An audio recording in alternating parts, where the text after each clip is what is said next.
আসসালামু আলাইকুম, আমি doctor Faisal Kamal, general laparoscopic surgeon. একটি কমন প্রশ্ন, সেটি হচ্ছে ভেরিকোসিল ও বন্ধ্যাত্বের সম্পর্ক। আসলে ভেরিকোসিল অন্ডকোষের একটি রোগ, এটি শিরাগুলা যখন ফুলে যায় তখন এই ভেরিকোসিলটি হয়। এখন রোগীরা সবচেয়ে যে কারণে ভয় পান যে এটির সাথে বন্ধ্যাত্বের কোনো সম্পর্ক আছে কিনা, মানে ইনফার্টিলিটি যেটাকে আমাদের বলে থাকি।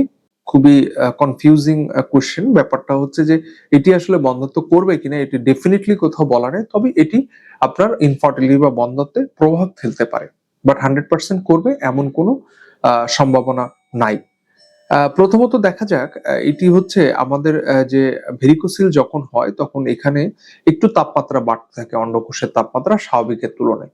সো আমাদের যেটা হয় যে অন্ডকোষ থেকে শুক্রাণু তৈরি হয়, যেটি আমাদের আসলে সন্তান জন্মদানে যে সক্ষম যে অংশটা সেটা শুক্রাণু আমরা বলি, এবং সেটার জন্য শুক্রাণুগুলা পর্যাপ্ত হেলদি থাকা লাগে এবং তাদেরকে সক্ষম থাকা লাগে যে ডিম্বাশয়ের সাথে নিষেক প্রক্রিয়া বা ফার্টিলাইজেশন ঘটানোর জন্য।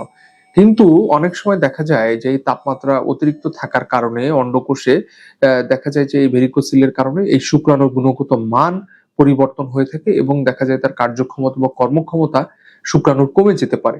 সো এটার ফলে দেখা যায় যে তার গুণগত মানওয়ালা শুক্রাণু পর্যাপ্ত নাই, এন্ড দ্যাটস হোয়াই তার ক্ষেত্রে এটা দেখা যায় যে ডিম্বাশয়ের সাথে নিষেক প্রক্রিয়া বা ফার্টিলাইজেশন ঘটাতে পারে না।